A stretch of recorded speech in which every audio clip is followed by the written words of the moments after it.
महाराष्ट्र में पहली बार member of parliament बनके किसी जलसे में आया हूं तो सबसे पहले मैंने मालेगांव को चुना है। मैं मालेगांव से शुरुआत कर रहा हूं, इसलिए क्योंकि मैं जानता हूं ये वो शहर है जिसने मुझे दुआएं दी हैं।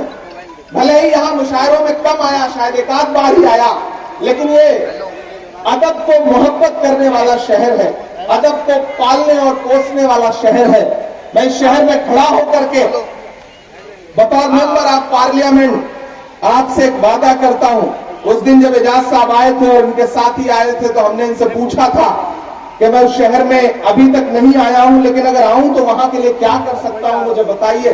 अब तो खुदा ने मेरे हाथ में ताकत दी, पहले जबान में ताकत थी, अब तो कलम में भी ताकत दे दी है।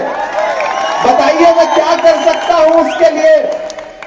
तो उन्होंने कहा था कि इमरान साहब दो बड़ी शख्सियतें गुजरी हैं उस शहर से, काजी अब्दुल अहद अजहरी साहब और हाफिज साजिद हुसैन अशरफी साहब। अगर इनसे मंसूब करके कुछ कर सकिए तो बताइए। तो मैंने एजाज साहब से उस दिन वादा किया था कि आप लोग कॉर्पोरेशन से जमीन तलाशिए, मैं वादा करता हूं कि मैं अपने फंड से एक शानदार लाइब्रेरी इन दोनों के नाम से मंसूब करके मालेगांव में बनाऊंगा। और मेरी कोशिश रहेगी कि यहां तालीम पर कुछ बुनियादी काम हो सके। लोग आएंगे जाएंगे वो सब परवाह छोड़ दीजिए, मैं कुछ बुनियादी काम के लिए, तमाम सियासी रहनुमा आपके बीच में आते होंगे जो आपसे कहते होंगे कि आप हमारे साथ खड़े होइए तब हम आपकी लड़ाई लड़ेंगे, लेकिन मैं यहां खड़ा होकर अलग ऐलान कह सकता हूं कि मैं वो आदमी हूं कि जिसने पहले देश की पार्लियामेंट में खड़े होकर के बुनकरों की आवाज उठाई, उसके बाद बुनकरों के बीच में आकर के कह रहा है कि मैं आपसे बातचीत करने आया हूं, मुझे अपने मसले बताइए, मैं आपके लिए खड़ा हूं। क्योंकि मैं डरा नहीं, मैं झुका नहीं, कहीं छुप छुपा के खड़ा नहीं। जो डटे हुए हैं महाज पर मुझे उन सफों में तलाश कर। मैं चुप नहीं हूं, मैं जानता हूं कि दौर मुश्किल है, मैं जानता हूं कि वक्त मुश्किल है, आवाजें खामोश की जा रही हैं, होठों पे ताला लगाया जा रहा है, जिंदान खुले हुए हैं। डर हंसती रही है वानों में, कितनी आसाइशें हंसती रही है वानों में, कितने दर मेरी कहानी पे सदा बंद रहे। मेरे हाथों ने बुनी रेशमी पोशाकें मगर मेरे कपड़ों के मुकद्दर में तो पैबंद रहे। दोस्तों, जब मैं मेंबर ऑफ पार्लियामेंट बन के साल भर पहले देश की सबसे बड़ी पंचायत में पहुंचा, संसद में पहुंचा, तो मेरे जहन में यह था कि मैं जब उस ऐवान में पहुंचूंगा और पूरा मुल्क मुझे सुनेगा, तब मुझे कुछ जरूरी मुद्दे हैं जिन पर बात करनी है, जिन्हें उठाना है। सबसे पहले मेरे जहन में ख्याल था कि जब मैं पार्लियामेंट पहुंचूंगा तो बात करूंगा तो शुरू करूंगा नजीब की मां के आंसुओं का दर्द बयान करूंगा, अलीगढ़ यूनिवर्सिटी के बच्चों का दर्द बयान करूंगा, इलाहाबाद यूनिवर्सिटी के बच्चों की बढ़ी हुई फीस का मुद्दा उठाऊंगा, जामिया के बच्चों की बात करूंगा। लेकिन वहीं कहीं मेरे जहन में यह भी था कि जब मैं खड़ा होऊंगा उस ऐवान में तो मेरी जिम्मेदारी बनेगी कि मैं एक ऐसे समाज की आवाज बनकर के उस ऐवान में बोलूं जिसे बुनकर समाज कहा जाता है।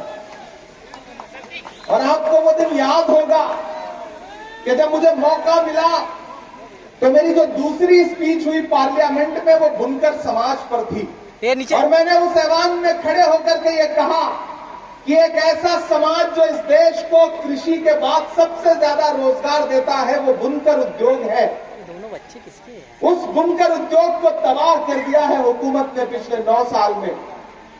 वो उद्योग जिसे पावर लूम इंडस्ट्री कहा जाता है, जिसे हैंडलूम इंडस्ट्री कहा जाता है, उसे तबाह कर दिया इस सरकार ने, क्योंकि वो आपकी आर्थिक तौर पर कमर तोड़ने पे लगे हुए हैं। कभी तनवीर ने एक शेर कहा था कि जरा सी बहस को दंगा बनाया जाता है, तमाम शहर को लंका बनाया जाता है, हमें जलाओ ना यारों के वो कपास है, हमें मिला के तिरंगा बनाया जाता है। मैं जब ऐवान में खड़ा हुआ तो मैंने कहा कि स्पीकर साहब, मैंने देखा है भिवंडी के लोगों का दर्द, मैंने देखा है मालेगांव के लोगों का दर्द, मैंने देखा है इचल करंजी के लोगों का दर्द, मैंने देखा है मऊ मुबारकपुर बनारस के लोगों का दर्द, मैंने देखा है टांडा का बर्बाद होता हुआ बुनकर उद्योग, मैंने देखा है त्रिची गुंटूर से लेकर के रांची से लेकर के भागलपुर से लेकर के हिंदुस्तान के अलग अलग शहरों में जहां यह बुनकर समाज बड़ी तादाद में मौजूद है, उसके उद्योग को किस तरह साजिश करके बर्बाद किया गया। जब यूपीए की हुकूमत थी, यानी कि कांग्रेस की हुकूमत थी, तो आपको 30% कैपिटल सब्सिडी दी जाती थी, लेकिन भाजपा की सरकार आई तो उसने सब्सिडी घटा करके 10% कर दी और पिछले कई महीनों से वो भी मिलना बंद हो गई है। जब मैं पढ़ रहा था इस उद्योग के बारे में तो मुझे यह पता चला कि आप अपनी उंगलियों के हुनर से सिर्फ धागे से धागा नहीं जोड़ते हैं, आपने रिश्तों की भी एक डोर बांध रखी है आपस में, और हमारी जिम्मेदारी बनती है कि हम आपके बीच में आए और आपसे गुफ्तगू करें। मैं माइनॉरिटी डिपार्टमेंट का अक़लियती शोबे का नेशनल चेयरमैन हूं, तो मैंने ये सोचा, मैंने ये प्लान किया कि मैं हिंदुस्तान के हर उस शहर में जाऊंगा जहां बुनकर समाज बड़ी तादाद में रहता है और उसका दर्द सुनूंगा और उसे फिर पलट करके जा करके हुकूमत से लड़ करके आपके लिए आवाज उठाऊंगा। जब हमने ये प्रोग्राम शुरू किया तो पहला प्रोग्राम हमने रांची में किया। अनवार साहब यहाँ मौजूद हैं, कई हजार बुनकर समाज के लोग आए और उन्होंने अपना दर्द बयान किया, अपनी बातें की, और फिर आज मैं आपके बीच में खड़ा हूं। कोई खुशबू न कोई फूल न कोई रौनक, उस पे कांटों की जहालत नहीं देखी जाती। हमने खोली थी इसी बाग में अपनी आंखें, हमसे इस बाग की हालत नहीं देखी जाती। मालेगांव वालों, आप मुझे बताओ, शायर जानते हैं, मैं जानता हूं इस भीड़ में तमाम ऐसे नौजवान और बुजुर्ग बैठे होंगे जिन्होंने किसी न किसी लम्हे में मेरी नज़्में सुनी है और मेरे लिए अपने मुसल्लों में बैठ के दुआएं दी हैं। मैं जानता हूं कि जब मैं मदरसों की नज़्म पढ़ता था तब आप मेरे लिए दुआएं करते थे कि अल्लाह इस बच्चे को हिफाजत रखे। मैं जानता हूं कि जब मैं नजीब की मां के आंसुओं को नज़्म बनाता था तो आप भी मेरे साथ रोते थे। जब मैं फलस्तीन पर नज़्म पढ़ता था तो आप भी मेरे साथ गुनगुनाते थे। जब मैं कश्मीर पे नज़्म पढ़ता था तो मैं जानता हूं कि आप भी मेरे साथ दुआएं करते थे कि इन सब मसलों का कोई हल निकले। लेकिन फिर आपने देखा कि एक दिन मैं सियासत में चला गया, बहुत सारे साथी नाराज भी हुए, बहुत सारे साथी खुश भी हुए। एक शायर बिरादरी का आदमी जो है वो सियासत में चला गया। मैं क्यों चला गया सियासत में? आज यहाँ आने का मकसद ये भी था कि मैं आऊं और आपके बीच में बात करूं, आपसे संवाद करूं, आपसे गुफ्तगू करूं।